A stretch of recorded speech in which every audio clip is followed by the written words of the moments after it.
사랑하는 성도 여러분, 복음이 선포되어지는 곳마다 언제나 두 가지의 반응이 나타납니다. 사도행전 2장 38절을 보시면 세상에 학문 없는 자들인 이 예수님의 제자들이 복음을 전하는 곳마다, 복음이 증거되어질 때마다 마음이 찔려서 형제들아 어찌하여, 형제들아 우리가 어찌할꼬 하고 이렇게 수용적 반응을 보이기도 하지만, 또 한편에서는 마음이 찔려 저를 향하여 이를 갈거든 그에게 달려들어 성 밖에 내치고 돌로 칠세. 사도행전 7장 5절 54절에서 58절에서 이렇게 말씀을 하고 있는 내용은 거절적 반응을 보이고 있습니다. 그래서 항상 복음이 증거되어지는 곳에서는 이렇게 수용적 반응과 거절적 반응이 꼭 나타나는 것입니다. 바울이 복음을 증거하는데 에도 이렇게 수용적 반응이 있었는가 하면 거절적 반응이 있었는데, 이 수용적 반응과 거절적 반응의 중간은 절충점은 없습니다. 이러한 수용적 반응과 거절적 반응은 3차 전도 여행을 다니던 곳마다 계속적으로 동일한 결과를 가져왔습니다. 바울이 3차 전도 여행 중에 에베소에서 고린도 교회로 또 로마 교회로 이렇게 교회에 편지를 썼던 곳이기도 한데, 주로 3차 전도 여행은 에베소에서 많은 시간을 보내고 에베소에서 많은 공을 드리는 그런 시기였습니다. 에베소는 제가 말씀드린 대로 아시아의 보고라고 불릴 만큼 아주 찬란한 그런 도시였습니다. 이것은 이방 미신의 중심지이기도 했고요. 특히 이 에베소 주문이라고 하는, 오늘로 말하면 우리 그 불교에서 이게 주는 거 뭐죠? 빨리 말씀 안 하시니까 제가 대답하겠습니다. 부적. 이 부적을 뭐 어떤 사람은 팬티에다가, 또 뭐 그 남편이 바람 핀다고 한 사람은, 어떤 사람은 브라자에다가, 또 어떤 사람은 뭐 병 있는 사람은 뭐 가슴에다가 이렇게 막 가지고 다니는 사람, 그리고 또 어떤 사람은 베개 속에다가, 어떤 사람은 이불 속에다가 부적을 넣으면 뭐 잡기가 물러가고, 뭐 불행이 물러가고, 뭐 바람 피우는 귀신이 물러가고, 뭐 그런다고 하잖아요. 그런 것처럼 이 에베소 주문이라고 하는 부적을 몸에 지니고 다니면 만사가 형통해 버린다는 그런 미신이 그 에베소 지역에 아주 만연되어 있었습니다.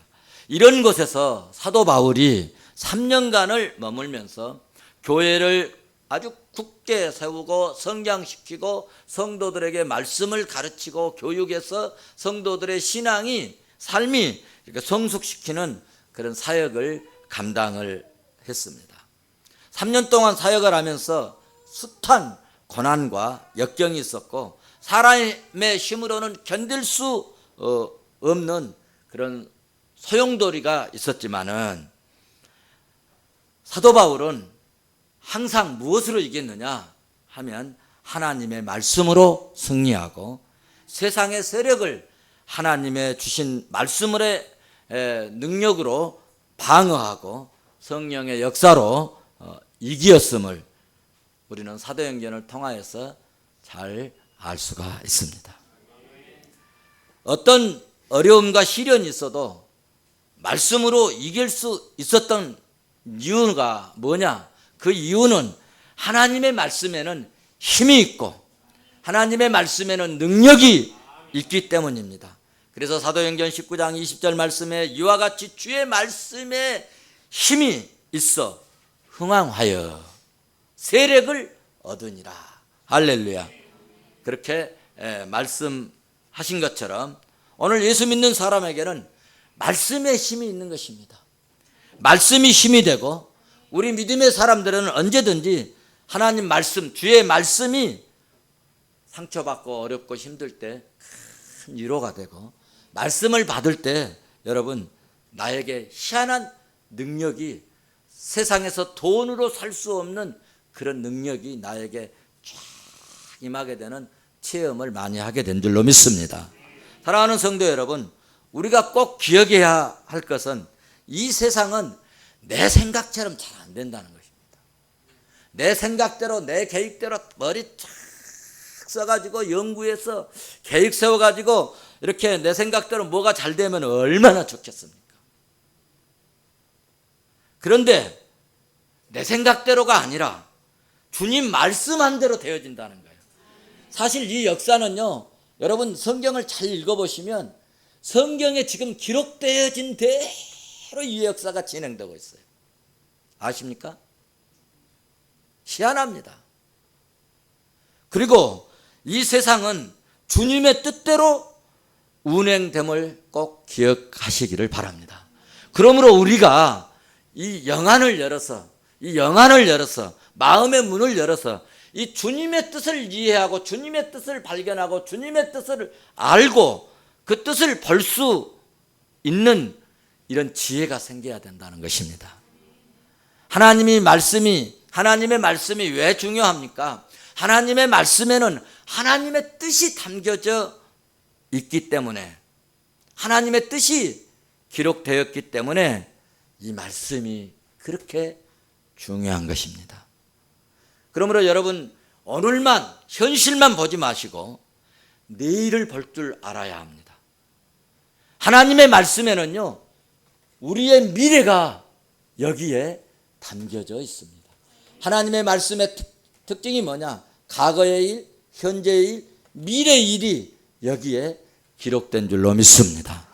그러므로 우리가 내일을 보면 미래가 보이고, 미래를 보면 여러분 우리에게 환상이 생기는 것입니다. 할렐루야. 오늘 본문 말씀에서도 바울 사도에게 그의 마음 속을 꽉 휘어잡는 환상이 있었습니다. 그 환상이 뭐냐? 그 당시에는 사람들이 상상할 수 없는, 그리스도인들이 상상할 수 없는 환상이었습니다. 바울의 마음에 품은 그 환상은 그 당시 세계 중심지였던 로마에 가서 복음을 전하고 싶었던 것입니다. 로마에 가서 복음을 전하고 싶은 환상에 빠져 있었던 것입니다. 바울이 믿음에 서고 말씀에 서고 성령에 딱 붙잡히니까 남들이 볼 수 없는 그 미래를 보게 된 것입니다.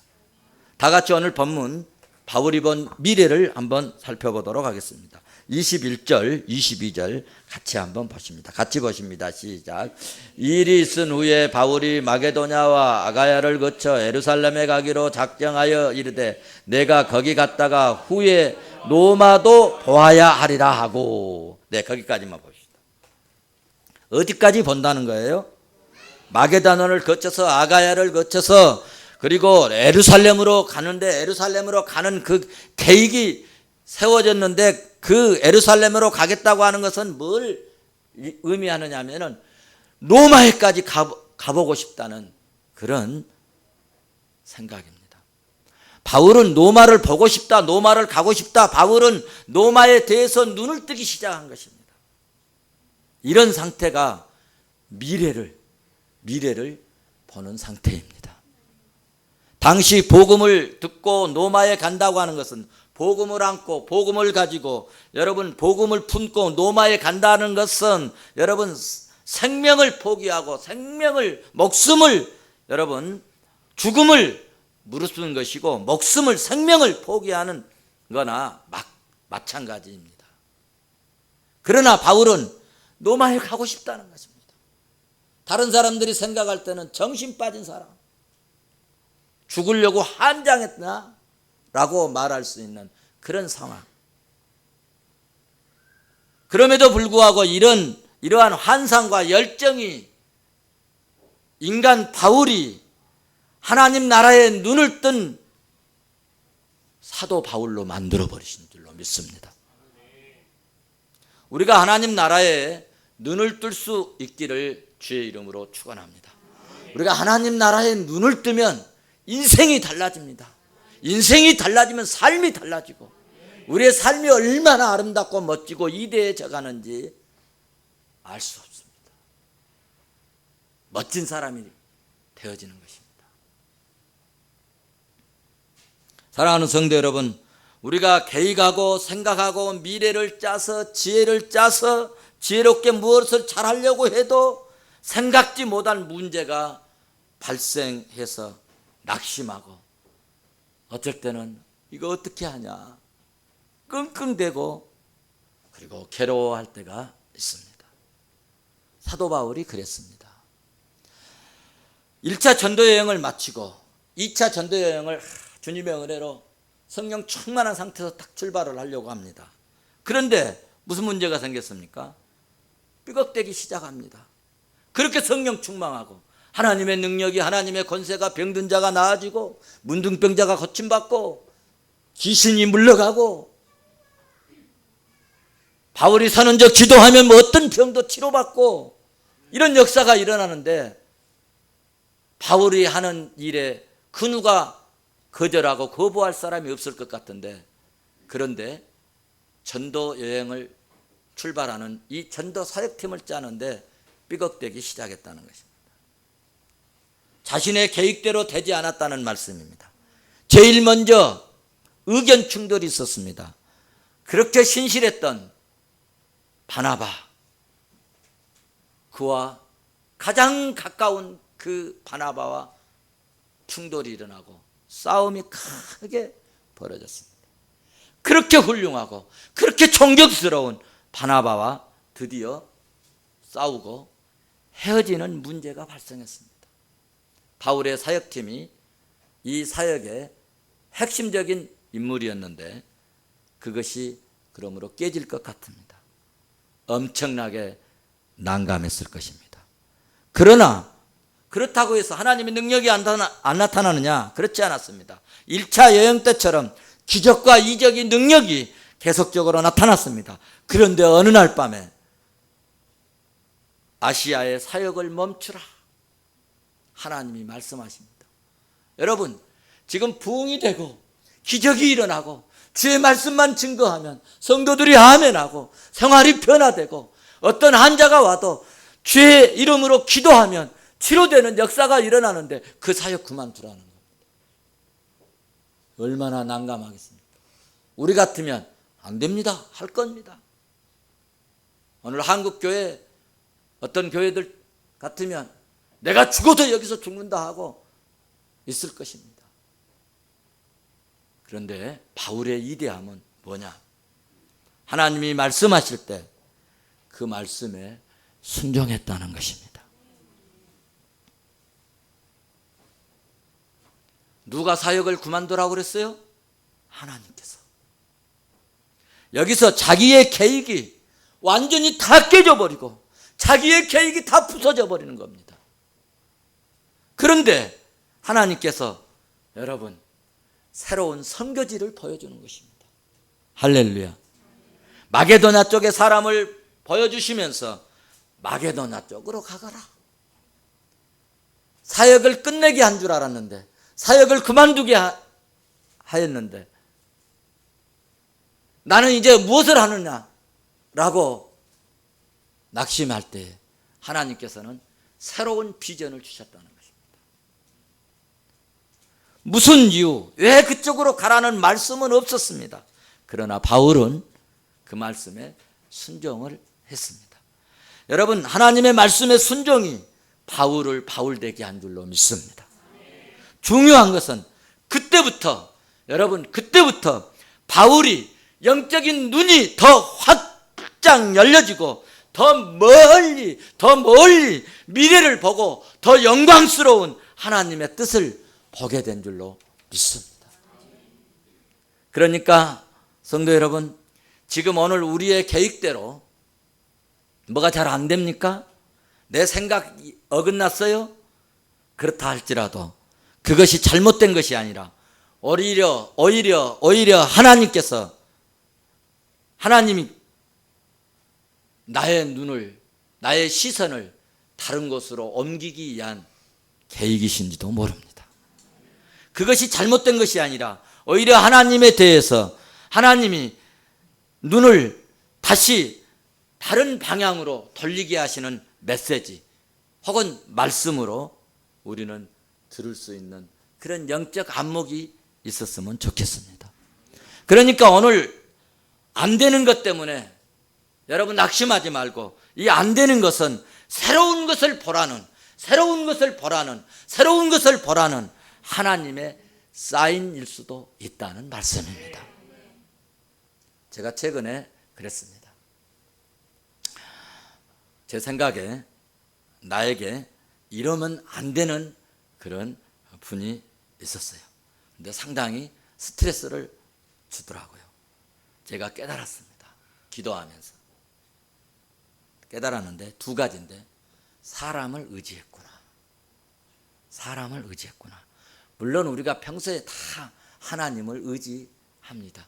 그런데 중요한 일 할 때는요, 하나님은 좀 멀리 있고 사람은 가까이 있어서 사람을 찾습니다. 그래서 좀 도움 줄 수 있겠니? 좀 도움 좀 줄래? 라고 이렇게 합니다.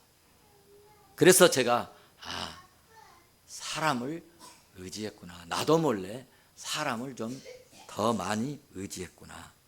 하나님을 더 믿어야 되는데 사람을 더 의지했구나. 철저하게 회개했습니다. 두 번째로는 더 기도하라는 메시지로 들었습니다. 그것이 만약에 잘 되어졌고 또 스트레스도 안 주고 편안했으면 기도를 더 안 했을 것입니다. 그런데 스트레스를 주니까 이건 정말 내 힘으로 안 되는구나. 내 말이라면 끝뻑 죽었던 그런 사람도 이게 내 말대로 안 되는구나. 그래서 기도를 더 엎드려서 하게 되었습니다. 그런데 그 이후에는 하나님이 더 은혜를 베푸시고 더 좋게 하시고 더 함께 하시는 역사를 최근에 체험하였습니다. 여러분 중에도 저 같은 분이 있습니까? 사람을 믿지 말고 주님을 믿으시기를 바랍니다. 사람은, 제가 늘 입버릇처럼 말씀드리지만, 사람은 믿음의 대상이 아니고 사랑의 대상이다. 사랑하라. 우리 옆 사람 보면서 사랑합니다.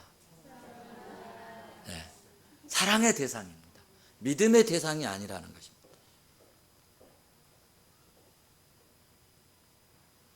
제 생각이 그러므로 실패하고 내 계획이 깨져버릴 때, 우리의 예상이 빗나갈 때, 내 계획이 완전히 망가져버릴 때, 여러분 하나님께 기도하고 부르짖고 하나님을 찾으면 하나님이 은혜를 주시고, 하나님이요 나도 모르는 생각지도 못했던 아이디어를 주신다는 겁니다. 할렐루야. 바울이 생각이 깨지고 자기 계획이 무너지고 오늘 정말 노마를 상상할 수 없었던 그 노마를 볼 수 있었던 것은 바울의 아이디어가 아니고 하나님이 주신 아이디어인 줄로 믿습니다. 바울은 성령이 충만했습니다. 성령이 충만한 사람에게 특징이 있습니다. 그것은 비전입니다. 어떤 사람, 어떤 비전을 하나님이 주시느냐. 사도행전 1장 8절 말씀에서 오직 성령이 너희에게 임하시면 너희가 권능을 받고, 성령으로 충만하면 너희가 권능을 받고 예루살렘과 유대와 사마리아와 땅끝까지 이르러 내 증인이 되리라. 성령 충만한 사람에게 비전이 있는데 그것이 뭐냐? 전도하고 싶은 열망이 마음속에서 일어난다는 것입니다. 주의 일하고 싶은 것, 선교하고 싶은 것, 여러분 오직 예수 이름을 높이고 싶은 것, 주님께 영광을 돌리고 싶은 뜨거운 열정이 생깁니다. 내 가족이 아직 교회에 나오지 않습니까? 예수 믿지 않습니까? 제발 우리 가족이 한 분도 빠짐없이 교회에 나왔으면 좋겠다. 이런 생각으로 뜨거워지고 꽉 찹니다. 이런 것은 성령 충만한 증거이고 성령 충만한 사람들에게 이런 비전을 주신다는 것입니다. 성령 충만한 사람의 특징이 뭐냐? 주님께 영광을 돌리는 것입니다. 하나님의 일에 관심을 갖고 사는 비전의 종들이 되시기를 주의 이름으로 축원합니다. 비전이 뭐냐? 하나님이 주신 것을 내가 갖는 것입니다. 비전이 뭐라고요? 하나님이 주신 것을 내가 갖는 것입니다. 자기가 만든 꿈은 그리스도의 꿈이 아니에요, 여러분. 자기의 환상입니다. 그것은 자기 환상뿐입니다. 하나님이 주신 꿈은 이 땅에서만 가지는 것이 아니라 우리가 죽어서도, 죽음 후에도, 여러분 죽음 후에도 가져갈 수 있는 꿈, 이것이 하나님이 주신 환상인 것입니다. 사랑하는 성도 여러분, 여러분에게 무슨 꿈이 있습니까? 무슨 꿈이 있어요? 사업을 잘하고 싶습니까? 잘하고 싶습니까? 돈을 많이 벌고 싶습니까? 직장에서 잘 되고 싶습니까? 승진하고 싶습니까? 무엇 때문에? 무엇 때문에? 주님께 영광을 돌리기 위한 것이기를 바랍니다. 영광스러운 미래를 보는 사람에게는 현실이 주는 이 고난이나 어려움이 여러분 문제가 되지 않습니다. 꿈이 있는 사람에게는 현실의 고난이 오히려 하나님의 결단을 더욱더 강하게 만들어버리는 결과를 가져올 수 있습니다. 미래가 있는 사람에게, 꿈이 있는 사람에게, 여러분 하나님 주신 환상이 있는 사람에게는 오늘 시련이나 고난이나 고통이, 괴로움이, 정말 말로 다 할 수 없는 어려움이 오히려 그것 때문에 더 환상으로 나의 가슴을 꽉 채워버린다는 것입니다. 그러나 환상이 없고 꿈이 없고 믿음이 없는 사람은 그것을 가졌다가도 조금 어려움이 있고 조금 고난이 있으면 그걸 놔버리고 포기해버리는 거죠. 그래서 어려울 때, 고난당할 때, 힘들 때 보면 그분의 환상이 무엇이었는지, 그분의 꿈이 무엇이었는지, 그분의 비전이 무엇이었는지, 그분의 믿음의 정도를 측정할 수 있는 것입니다.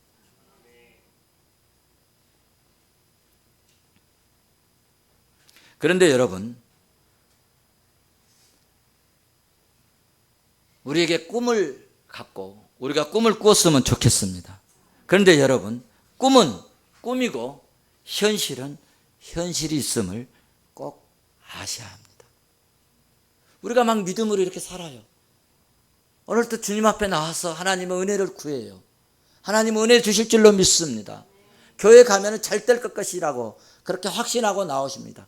그런데 현장에 가면, 삶의 현장에 가면, 사업의 현장에 가면 결제도 안 해줄 수도 있고, 직장에 갔는데도 승진이 안 될 수도 있고, 희한하게 나한테 쫓겨주고 말이죠.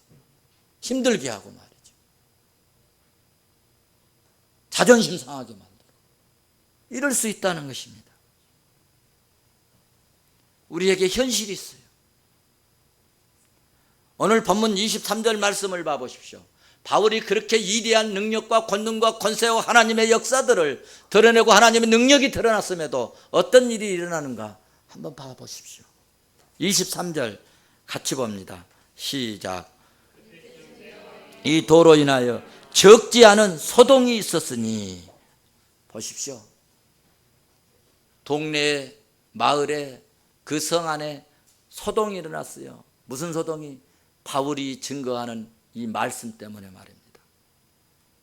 바울이 예수 그리스도의 복음을 전도함으로 큰 소동이 일어났다는 것입니다. 그래서 어땠다는 것입니까? 28절 봐보십시오. 28절 같이 봅니다. 시작.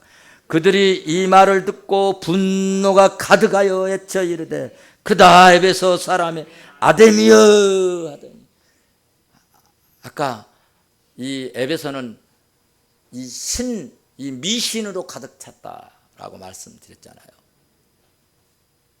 그래서 바울이 전하는 이 복음 때문에 미신 섬기는 가정마다 무슨 신 하나 만들고 조각 만들어서 팔고, 이건 팔아서 먹고 사는 사람들이 그 시장에 가득 차 있는데, 하나님을 얘기하고 주님을 얘기하고 그리스도를 이야기하고 복음을 얘기하니까 이 신전이 무시되어져서 마침내 자기들의 생업이 어렵게 되어진다는 거예요. 그러니까 가만히 들어보니까 우리 지금 가게가 망하게 생겼다는 거예요. 그래서 온 사람들이 막 소동을 일으키고 난리가 났다는 거예요. 누가 그딴 소리 하냐, 누가 어느 놈이야, 잡아 죽여야 된다, 이 얘기입니다. 그러니까 꿈 가진 자에게는 항상 여러분 고난이 따른다는 사실을 기억하시고, 고난 때문에 그렇다고 낙심하지 마시고 좌절하지 마시기를 바랍니다. 사랑하는 성도 여러분, 주의 일을 하다 보면 이렇게 어려움을 받고 상처를 받고 고통을 주는 방해꾼도 있지만은, 생각지 못한, 예상치 못한 사람이 나를 돕고 주님의 일에, 주의 일에 협력해 주시는 사람을 위에 계신 하나님이 붙여주실 때가 있다는 것입니다. 그래서 37절에서 39절을 말씀 봐보십시오. 37절 39절 같이 봅니다. 시작. 신전의 물건을 도둑질하지도 아니하였고 우리 신을 비방하지도 아니한 이 사람들을 너희가 붙잡아 왔으니, 만일 데메드와 그와 함께 있는 직공들이 누구에게 고발할 것이 있으면 재판날도 있고 총독들도 있으니 피차 고소할 것이요, 만일 그의 무엇을 원하면 정식으로 민에 결정할지라. 아멘. 보십시오. 전혀 바울하고 한 번도 만남이 없는 이런 여러분 사람이 있었어요. 그 사람이 나타나 가지고 37절에서 39절에 말씀하고 있습니다. 데메드리오의 고소가 맞다면 그것을 법에 이촉하면 될 것이고, 법적인 문제가 있다면 민사소송을 내면 될 것이다. 그러므로 이렇게 하지 말아라. 이렇게 하는 것은 너희들이 잘못이다.